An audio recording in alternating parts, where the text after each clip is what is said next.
Come in.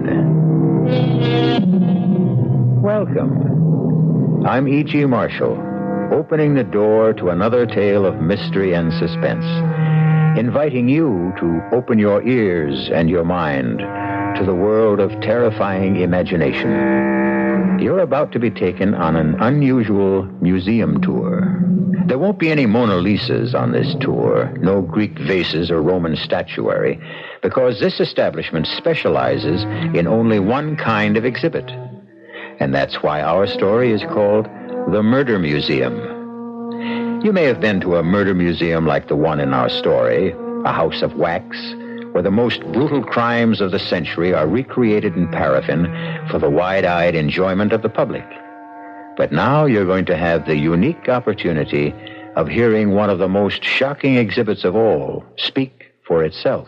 Oh, John, please believe me. He means nothing to me. I swear it. And that's why he was in your bedroom, Ida? Is that why? Please. Oh, think of our little boy. Look at Vincent. You're frightening him to death. Death. That's right, Ida. Death. Please. That's what you deserve.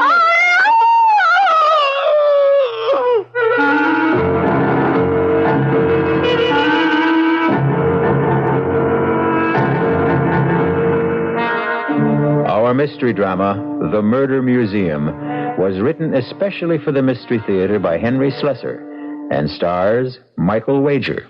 It is sponsored in part by Anheuser-Busch Incorporated, brewers of Budweiser, and by the Kellogg Company, makers of Kellogg's Special K cereal. I'll be back shortly with Act One.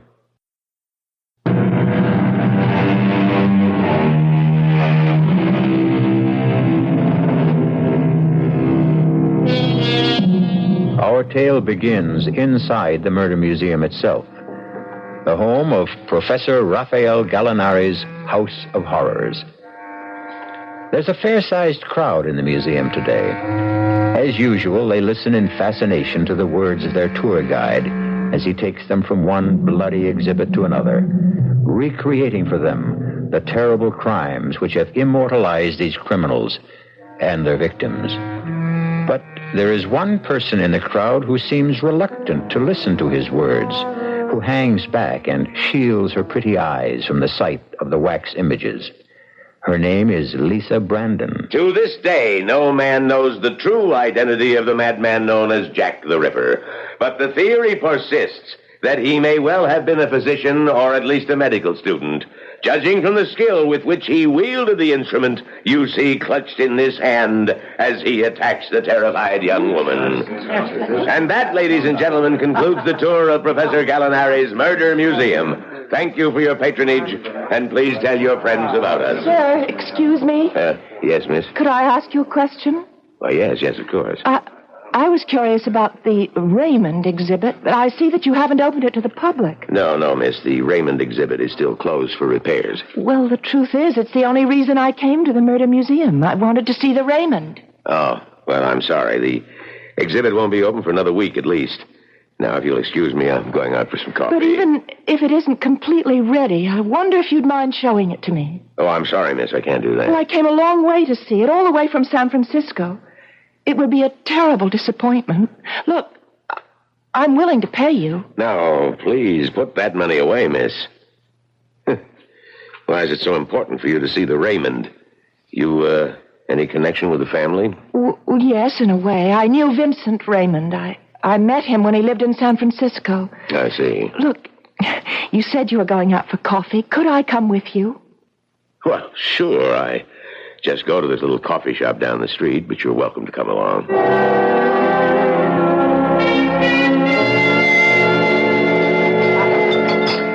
So you knew Vincent Raymond.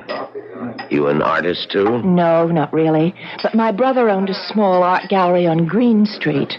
And sold Raymond's paintings? Well, actually, no. He didn't really care for Vincent's work. It was so dark and gloomy. Frightening, really. But he felt sorry for him, and he loaned him some money, and sometimes he let him help out in the gallery. And that's how you met him? Yes, that's right. I came home from college, and I met Vincent. I didn't know anything about him.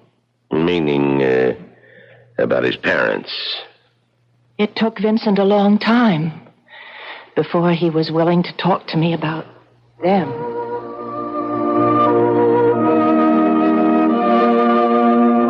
Vincent. Yeah?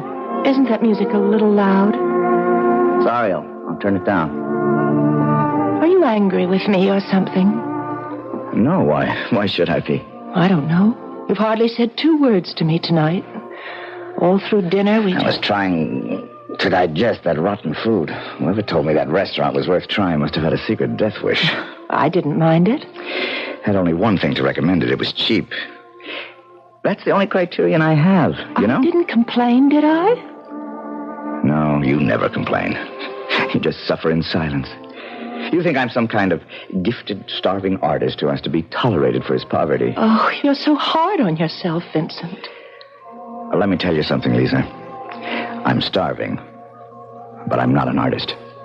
Well, let's not talk about it tonight. Let's just relax. You know I can't paint. Your brother knows it. I fill all my canvases with memories of my own nightmares, only you cannot call them art. Vincent, why do you paint in such a gloomy style? I've never seen you paint with anything that had any color or lightness. All those blacks and grays and slashes of red. Oh, I know I'm no sort of expert, but can't you talk about your work with me? There's a reason for it, Lisa. There's a reason. Well, what? I told you, my nightmares, they're all visions in black and gray and slashes of red. Well, then if you won't talk about your paintings, why not tell me about your nightmares? You wouldn't enjoy hearing about them. Or rather, about it. It? I have only one nightmare. Just one. I have it virtually every night. Sometimes it follows me into the daylight. I can close my eyes, and there it is. For years, I've tried to destroy it by painting it. Not its details, just its colors. But the therapy hasn't worked. Please tell me about it. I've never told anyone before. But why not? I suppose I never met the person I wanted to confide it. Maybe now I have. But if I'm going to do that, this music has to stop. My mother's maiden name might mean nothing to you, but at one time, many years ago, it was famous among people who loved the theater. She was an actress. Her name was Ada Krim. Ada Krim? But I think I do know that name, Vincent. She was born and raised in England. She was known as the beautiful Ada. She didn't have a very long acting career because she capped her success on the stage with an even more successful marriage. She became the bride of John Lloyd Raymond. Your father? Yes. My father. He was a wealthy man. My grandfather had left him heir to one of the largest glass manufacturing companies in the West. Mirrored glass was his specialty. It seemed very appropriate to have our house full of mirrors. Maybe that's how it all started, that problem. What problem? Well, you know the way mirrors are, Lisa. After a few years go by, they stop being kind. And when that happened to my mother, she had to do something about it. Something to prove that she was still the beautiful Ada. No matter what the mirrors were beginning to say. And what did she do, Vincent? She took lovers.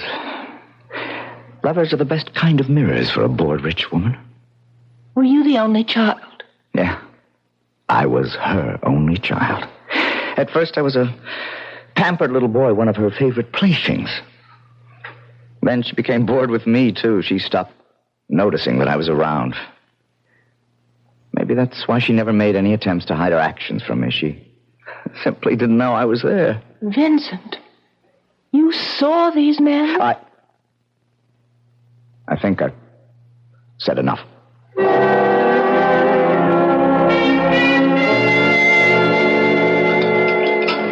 So, you never found out what Vincent's dream was all about? Not then, I didn't know. But you could have guessed, I suppose, if you knew the history of Ada Krim and John Raymond. Well, yes, I became curious enough to learn the history. I had a friend who worked in a newspaper, and She checked into the dead files and found the story for me, the whole terrible story. But I didn't tell Vincent that I knew about it. It was obvious that he didn't want anyone to know the truth. But one day it emerged. Oh. Well, it was a beautiful spring day, the first really warm day of the season, and Vincent and I went for a walk. Vincent, why don't we walk down to Ghirardelli Square? We could do some window shopping, maybe have some lunch. Considering the state of my finances, we'd better window shop the restaurants, too. Oh, no, I have money. Good for you. Are you going to be stubborn again? I'm going to teach you a lesson. I tell you what, Grandpa, Vincent, leave it I'll buy alone. myself some lunch if you want to split a hamburger Wait a with minute, me. Then Lisa. you Fool can... around with me. Those two. Hands off me! You need a lesson. Hey, you get away from her. It's about time somebody... Get away from her! Help me! Please, help You me! take your hands off Get her! away from her. Please, Vincent, my you wife. don't! I don't give a... Stop it, Vincent, for God's sake! Vincent! Vincent!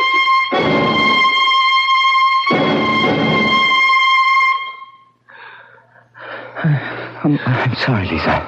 I'm sorry. I shouldn't have done that. I just went crazy. Why? What made you do it, Vincent? You could have killed that man. I couldn't stop myself when I saw what he was doing and what he was But going they to were do. man and wife. Yeah. Man and wife. So were my parents. Was that the reason? Was it because you saw your mother and father quarrel? Quarrel. You think that's all they did? Don't you know the truth yet? Yes, Vincent, I do know. I didn't want to tell you before, but I know that your father murdered your mother. And you know how he murdered her. My father came home early one night.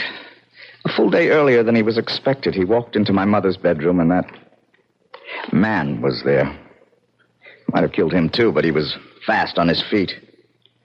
We lived in a very old-fashioned house, Lisa. Quaint, old-fashioned Victorian manner. The kind that still had gas lamps on the wall. And fire axes.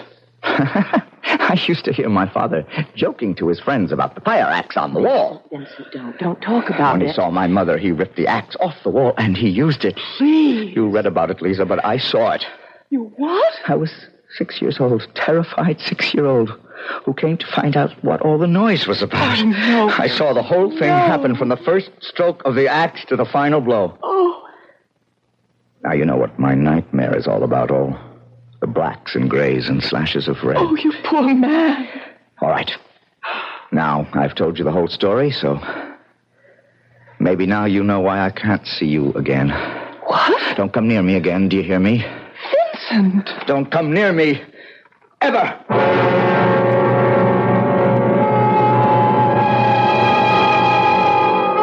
It's been said that the mind is like a haunted house, where the ghosts of the past rattle their chains and cry out their suffering. Of course, that's why we have our psychiatrists and psychoanalysts, and these days, even our exorcists. The house cleaners of the mind. But what will it take to free Vincent Raymond of his demons? Or can he ever be freed? We'll find out more when I return shortly with Act 2.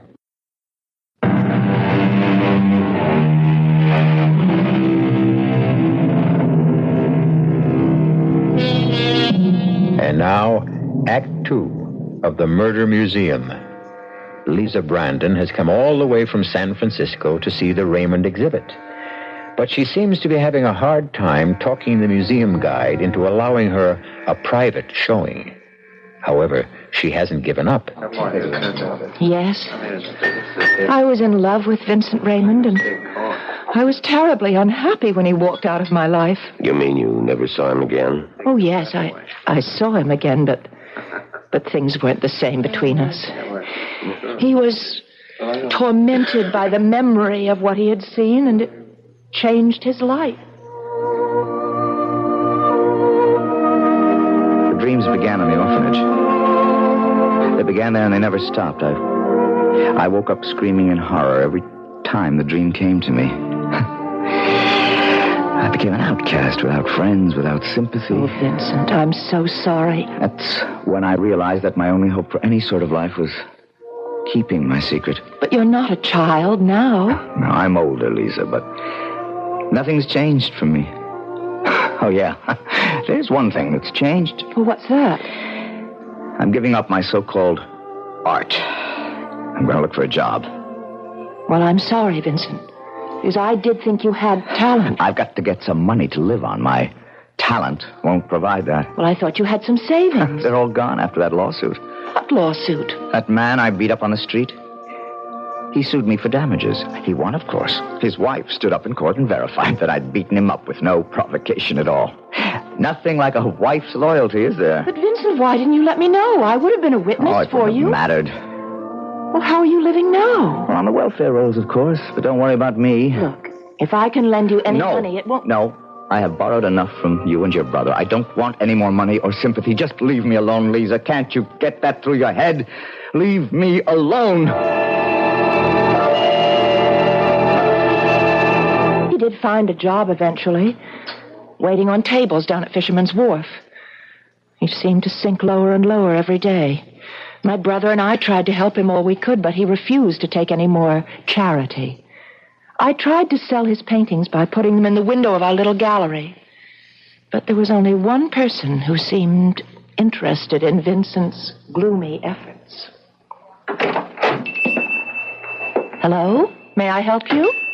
Yes. I have been looking at the paintings in your window, trying to make out the artist's name. Oh, his name is Raymond. Raymond? Would that be Vincent Raymond, by any chance? Oh, yes, it is. Did you like the work? It's interesting. I'm an artist myself. But that sort of thing, all those dark colors, it doesn't really appeal to me. Oh, I see. However, I am interested in the artist. I wonder if you could tell me how to reach him. Is he a local resident? Yes, he lives in San Francisco. Oh, would you mind telling me your name? Oh, yes, of course. Here is my card. Raphael Gallinari. You might say that I am a portrait artist. Oh, and is that why you want to meet Vincent? To paint his portrait? Something like that. Now, will you help me? All right. I'll tell you where you can reach him.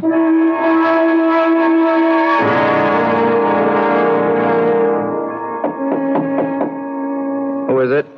Raphael Gallinari. Who? Please open the door, Mr. Raymond. What do you want? May I speak to you for a few moments, Mr. Raymond? I don't know you. I thought perhaps the young lady in the art gallery might have mentioned my name to you. What young lady? Oh, you mean Lisa? May I come in, please? It's about a rather important matter. Oh. All right, come in. What is it you want, Mr... What was that name again? Gallinari. Please, my card. What are you, some kind of bill collector? No, Mr. Raymond. As a matter of fact, I'm an artist, like yourself. Tough luck for you, Mr. Gallinari, if you're an artist like me. Take a look around. You see any canvases in this place? I understand that you are working at a restaurant these days. That's right. Listen, if it's my work you're interested in, they're all at the gallery. Let me be honest with you, Mr. Raymond. It isn't your work I care about. It's mine. Yours? That is correct. You see, I am a portrait artist, a sculptor, actually. So what? This is how we differ in our talents. Yours is dependent on the quality of imagination, while mine is devoted to verisimilitude. If you would permit me, perhaps I can buy us both some dinner and we can talk about our art. If you hadn't mentioned dinner, Mr. Gallinari, I would have said no.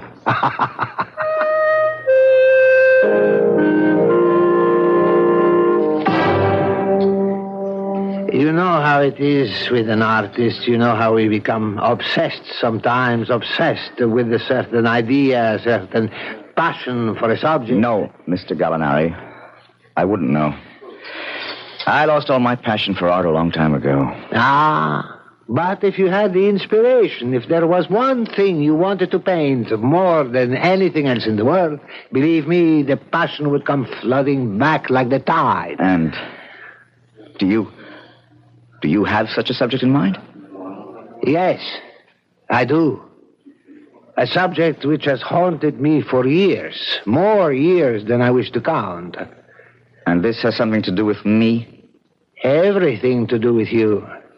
Will you have another glass of wine? Sure, since you're buying. You see, Mr. Raymond, I am contemplating a certain work, a sculpture project, and one which would be impossible without you. How could that be? In order to answer that question, I have to bring up a subject which may be painful to you. A lot of subjects are painful to me, Mr. Gallinari. This one, I think, has left the deepest wound. Wait a minute. Yes, Mr. Raymond. I mean your parents. How do you know who I am? Did Lisa tell you? Oh, no. No, I assure you, the young woman at the gallery said nothing at all to me about you. And how did you know? Damn it! Because I've made it my business to find you. Believe me, it's taken a very long time. The last address I had for you was in the Midwest. Then I ran across one of your paintings in a traveling exhibit, the Moorland exhibit. Yeah, that was the only show I've been in, and nothing sold. I found out that you were in San Francisco from the proprietors of the exhibit. Finally, I saw your work in a little gallery on Green Street. Your style is unmistakable. Rotten, but unmistakable. Mr. Raymond, I remember the beautiful Ada. Go on. I'm quite a few years older than you. I have a very clear memory of how your mother looked on the stage before her retirement. I thought then that she was the most beautiful woman I had ever seen. Beauty is very fleeting, Mr. Gallinari. Like life itself. Yes, I know that. But then, that's why artists are born, aren't they? To capture that fleeting beauty and imprison it on canvas or in clay or in what? Or in other media. Why don't you get to the point, Mr. Gallinari? Your mother's beauty is the point. If I had been the sculptor then that I am now, I would have carved her image then. But alas, I was only a boy. I still don't know what you want from me. I want to sculpt your mother's image, Mr. Raymond. But there is only one drawback. I have no model to work from. There's nothing I can do about that. My mother's been dead for 25 years. I know there are some faded old newspaper photographs of her, but they're not really helpful, not to someone who insists on verisimilitude. I don't see why it's so important. Who cares what Ada Krim looked like? But I care very much. You see, I've already started the project. You have? Yes. I've been using the crude photographs of her as a guide. I've obtained a sort of likeness. Look, I cannot stop you from doing what you please, Mr. Gallinari. If you're asking for my permission... Well, in a way, yes, I suppose I am. It does seem like a slight invasion of privacy. Yeah. All right. If your conscience bothers you, I'll tell you what you can do. You can order another bottle of wine. Mr. Raymond, I would gladly order you a case if you would give me one more permission. What's that? To sculpt your father, too. My father? As I said, this is a form of obsession with me. But from the moment I began work on the statue of Ada Krim, I felt that I couldn't stop until I had also done the head of John Lloyd Raymond. He's dead, Mr. Gallinari. I have no way to prevent you from sculpting him or painting him or anything else, but I'll tell you one thing. You won't get me to talk about him. Oh, no, I would not dream of it. But you see, I have a peculiar problem. While there are some likenesses of Ada Krim available, in the case of your father, well, I cannot find a single photograph. I have searched and come to a dead end. And what I was wondering, I know this is an imposition. if there is something in your possession... You think I have a picture of him? It was only a hope. I know his memory is painful, but you were his son, and sometimes, well, there are souvenirs one hates to discard. Well, Mr. Raymond? I have pictures of him. You do? I won't give them to you.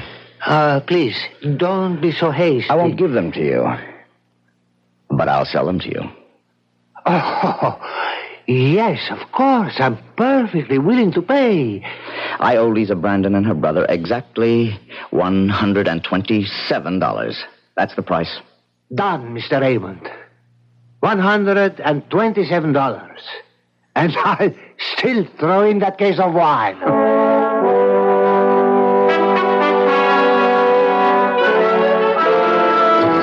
Vincent told me about Mr. Gallinari's visit when he paid me back the money that we'd loaned him.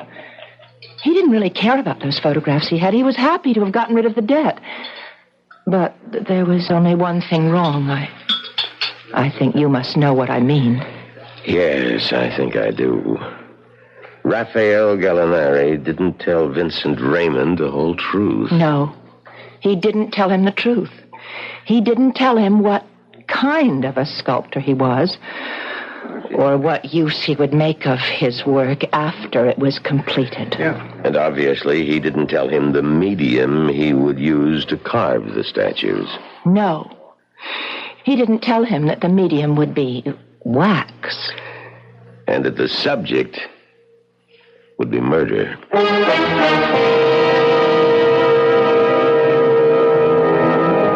And what happened when Vincent Raymond learned of the duplicity of Raphael Gallinari? Or was it really duplicity? Gallinari said he was a sculptor. Gallinari said he believed in authenticity. And of course, Gallinari paid for the privilege of using Vincent's photographs as a model. But has Gallinari paid enough? We'll find out when I return shortly with Act 3.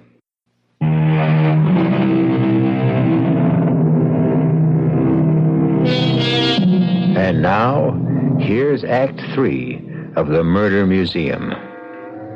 For Vincent Raymond, all nights are the same. A dark passage into yesterday. A grim return trip to the past. But men must sleep, and sleepers must dream. So there's no escape for him. Ada! John, please believe me. Ada! He means nothing to me, I swear it. And that's why he was in your bedroom, Ada? Please. Is that why? Please, think of our little boy. Ada! Look at Vincent, you're frightening him to death. Death! That's right, Ada. Death!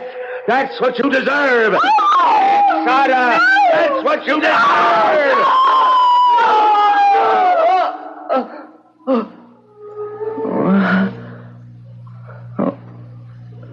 Oh, dear God. When will it stop? When will that dream stop? Who is it? It's me, Vincent. It's Lisa. Lisa? Oh, wait a minute. Hey, what is it? What are you doing here so early? I just couldn't wait. I've got wonderful news for you, Vincent.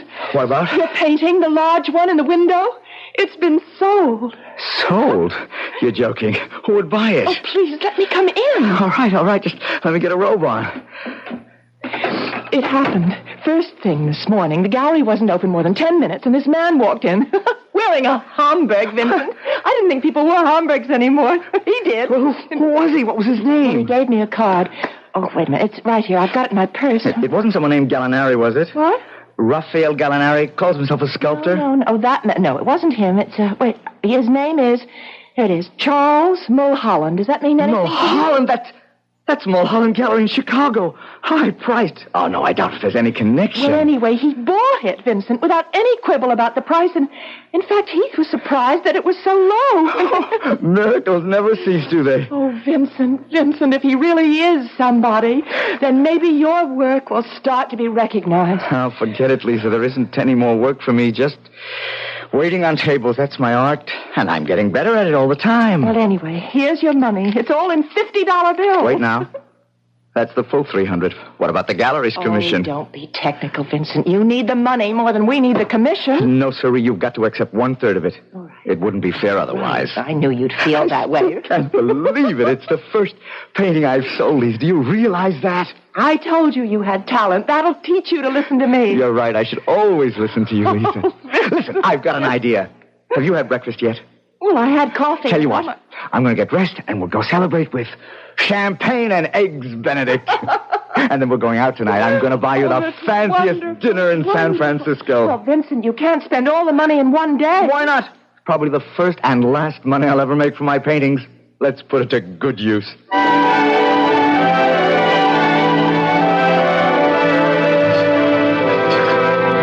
Well, it seems that Vincent had more talent than anyone realized. Those dark and gloomy paintings seemed to have the qualities of genius. At least that's what Mr. Mulholland said in his letter. Lisa, listen to this. Just listen to this. Go on, I'm He says, listening. the Mulholland Gallery would be most interested in arranging an exhibition of your work. Oh. Listen, they're willing to pay all the costs of carding and insuring the paintings. They'll even pay my fare and expenses to Chicago so I can attend the opening. Lisa, can you believe it? Oh, Vincent, it's the most wonderful thing I ever heard. Well, it's not a one-man show, nothing that grand, but the Mulholland Gallery.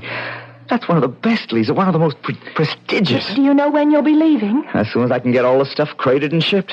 I guess the sooner the better. Lisa, why don't you come with me? Oh, I couldn't do that. I still have to be at the Your gallery. brother can take care of it for a week or so. That's all the time it'll take. Oh, I just couldn't do it, Vincent. But when you have that big one-man show, I promise to be there.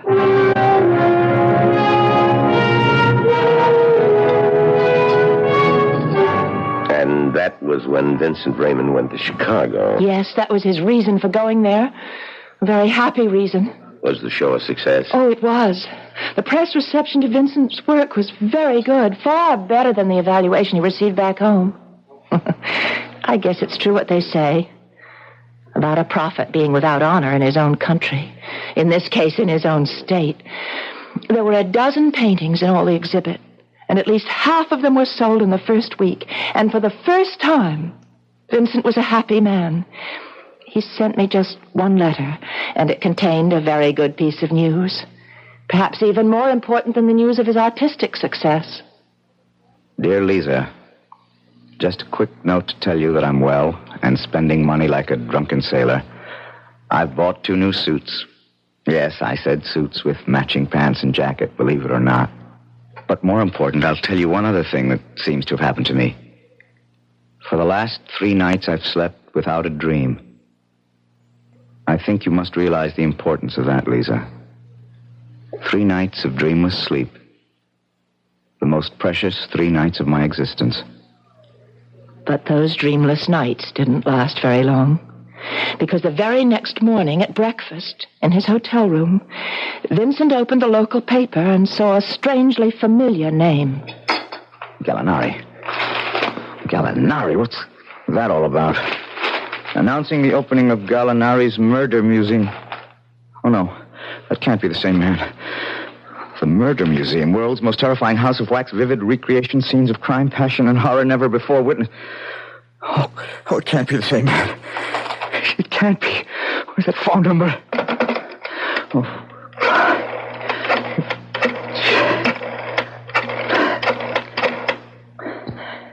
Hello.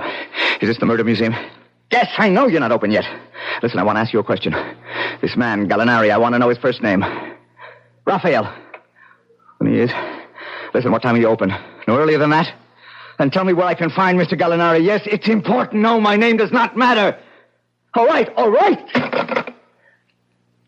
First show, 2 o'clock. Oh, dear God, don't let it be true.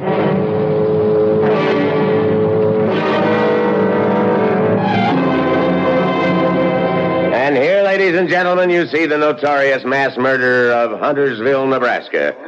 who not only dispatched his victims with poison, but then mutilated their bodies in the dreadful fashion you see before you. And now, if you'll step to the next exhibit, you will see the latest addition to Professor Gallinari's world-famous murder museum. For the first time in any house of wax, the horrifying axe murder of one of the most glamorous women ever to appear upon the American stage. It's true. They called her the beautiful Ada. And yes, Ada was beautiful as she was faithless. And one day, her wealthy manufacturer husband, John Lloyd Raymond, returned home from a business I've got to ask you something. Excuse me, sir, but I'm still not Gallinari. through with this. Where is he? Does he have an office at this museum? Well, now, please, Look, sir. I've got to see him. Make him remove this abomination. Well, no, his office is in the rear. I don't know if he's... Out of my way! Now, just here. Come back here. Hold it here. Who is it? Open up, Gallinari. Open the door. Yes, what is it? Let me in. I have to talk to you. I'm sorry, I'm quite busy at the moment, and Raymond, is that you? Yes, Vincent Raymond. What are you doing in Chicago? The question is, what have you done? Now, be calm, young man. There is nothing to get so excited about. That's your art out there, Gallinari, out there. That's the verisimilitude you were talking about. Yes, that's right. I try to be faithful to the original. I'm not ashamed. You of that. liar, you thief! Now, come. I've stolen nothing. I've imitated life, but stolen nothing. Now, please, sit down. Calm yourself. Let me offer you a You drink. lied to me. You pretended to be something you weren't. You never told me you were going to create that horror out there. I told you only the truth. That I wish to do a sculpture of your mother and father.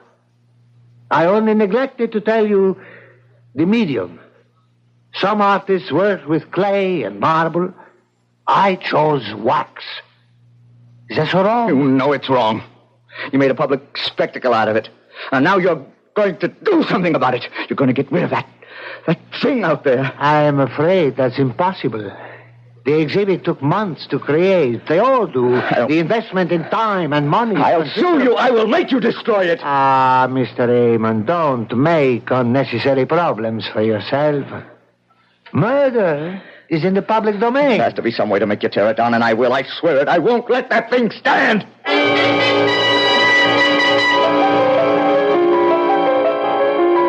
Of course, I know myself what happened next. Because I was there in the murder museum. The night that your friend Vincent Raymond returned. Oh, please. Can you tell me about it? I never did know the details. Well, from what I understand, he went to a lawyer the very next day to see if there was some legal means to get Gallinari to destroy the exhibit. He must have gotten some idea how difficult it would be to get an injunction against the museum.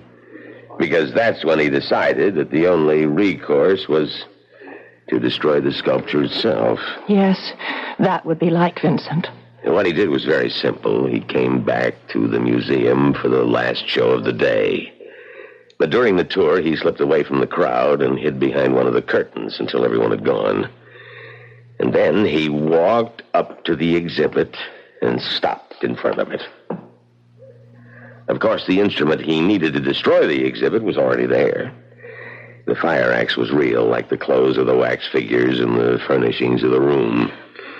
All he had to do was take the axe out of the hands of his father's statue, and that's what he did.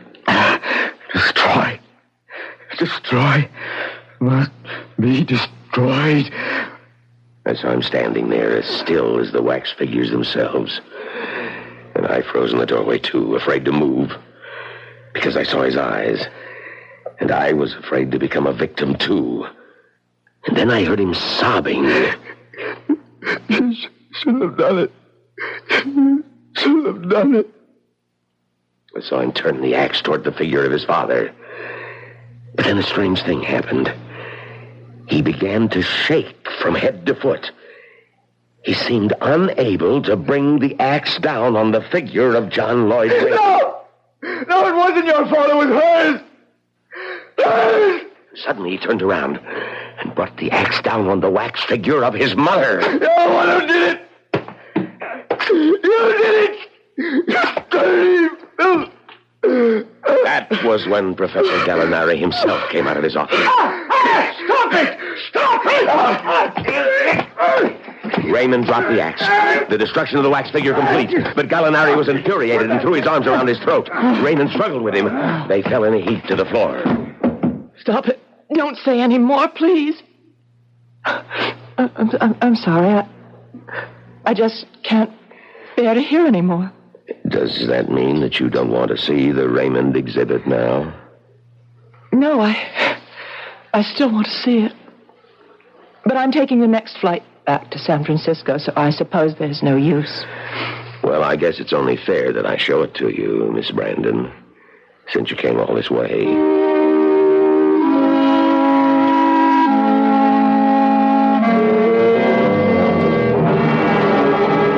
We keep the curtain closed whenever we're fixing up an exhibit or preparing to show something new. This is really very kind of you. Oh, that's all right.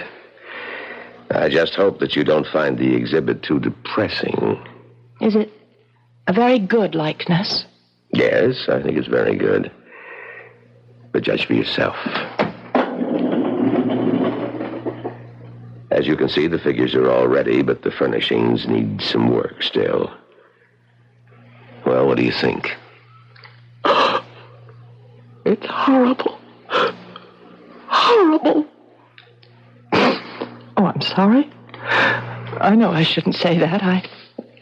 I did ask you to show it to me. Yes, I was afraid you'd feel that way, miss.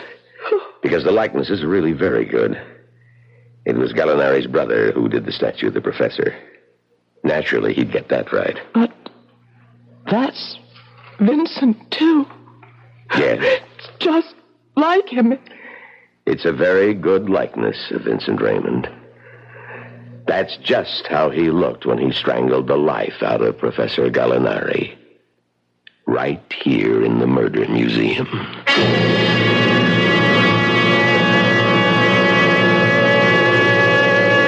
If you are contemplating a visit to a wax museum, we pass on this advice to you. 1, don't go during a heat wave. 2, make sure that you can stand the sight of wax. And 3, be certain you don't have any murderous ancestors who just might show up in one of the exhibits. I'll be back shortly.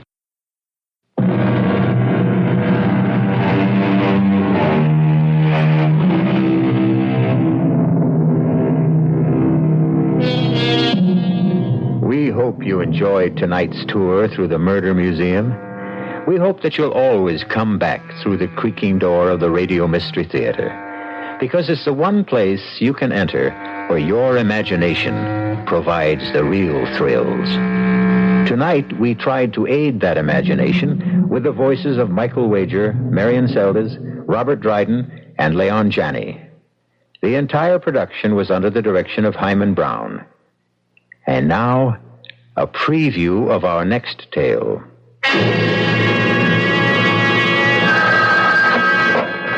Hello? Isabel, it's Sky. Sky, I've been worried sick. Where have you been? Where are you?